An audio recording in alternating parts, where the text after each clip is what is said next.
जय हो प्रभु जय हो, धन्य है प्रभु धन्य है।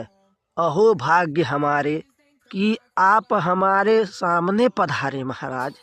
आजकल कहाँ बाटी महाराज, एकदम आपका दर्शन में दुर्लभ हो गईल बा। बहुत कम नजर आवत है। जान ले जौन दिने नजर आ जात है वह दिने जान ले कि धरती पर मानव के एकदम दिल गदगद हो जाता कि आज भगवान दर्शन दिहले बाटे। एकदम जान ले मानव के हिम्मतिये बढ़ा देते हैं आप अपन दर्शन दे के। ये जान ले जैसे आपका दर्शन मिला था वैसे कि आदमी एकदम खुशी के मारे झूम जाता। अच्छा ये समय महाराज दारू और बहुत कम असर करता पिए कड़न के, जितना असर आपके देख के हो जाता। आपके देखले के बाद महाराज नहाए वाले के जनसंख्या बढ़ जाता।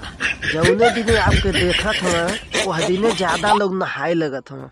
सब यह सोच के नहा लेता कि आज महाराज के दर्शन मिलल बा, नहा ले, नहीं तो पता नहीं बिहान से महाराज कहाँ गायब हो जाई है, कौनो ठीक ना बा। कहेस कि इसमें भले खरवास चलता लेकिन महाराज के लगन बहुत तेज या पता नहीं कौन लगन चल जाई है। इसमें आपको का भाव बढ़ले बा।